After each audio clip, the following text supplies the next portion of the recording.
I think it's a revolutionary idea because it's the first time an initiative has come out of the South that could be implemented in order to compensate or offset the pollution of the world. Ecuadorian Ambassador Luis Gallegos is a career diplomat and currently heads the Ecuadorian Embassy in Washington, D.C. Among other issues the ambassador raises with his American counterparts in D.C. is the environment. Ecuador is currently proposing a bold and aggressive program to protect not only its rainforests, but to reduce the world's carbon emissions. While Ecuador relies heavily on oil production, this new initiative would leave 20% of its oil unexploited forever. My part of the world, in Ecuador, what we are seeing is a depletion of the snow-capped mountains, a tendency of more radical ambience phenomenons and weather-related issues.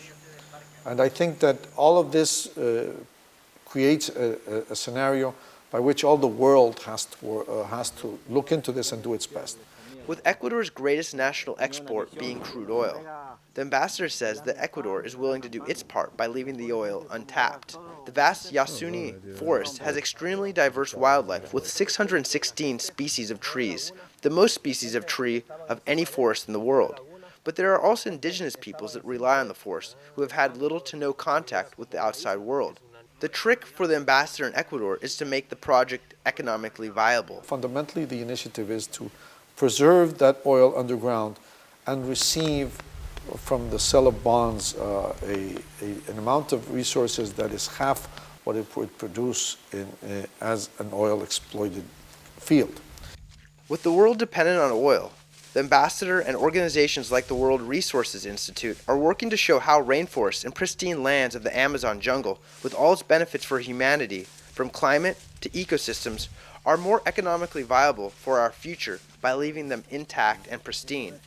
The essence of the Yasuni initiative is to turn environmental protection of the Amazon into an economic asset to be traded globally. Ecuador is the first country to propose leaving its oil untapped. The ambassador is now talking to American officials here in D.C. Part of our campaign in the United States is to explain this to decision makers.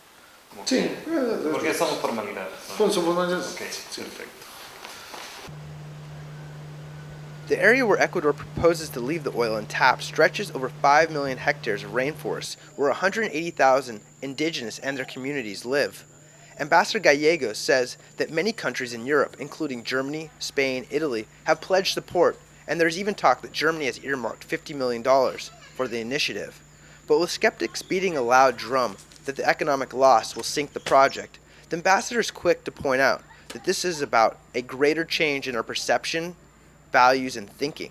My impression is that as we move to this, there has to be a change in how society views itself, how society works itself.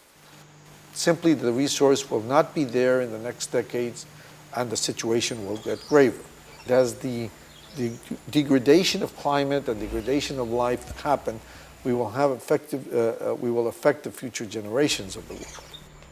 Ecuador as a country is willing to take a new approach to the valuation as well as the utilization of its resources. It is dependent economically on oil, but as the ambassador says, it is looking at progressive ways to protect its other valuable commodities, such as its pristine rainforests, in ways that will benefit its people down the road. As with many far-sighted ideas, often the only vindication is a sad reflection on what could have been. But that is why the ambassador is talking to his counterparts in Washington and around the world about making its rainforest protection an economic reality. If you do not change in your mind and in your heart, it will not change in society. Each one of us has to be a soldier in the field of progressing in aspects of changing that we see very clearly that will cause harm to our children and our grandchildren and to the world in general.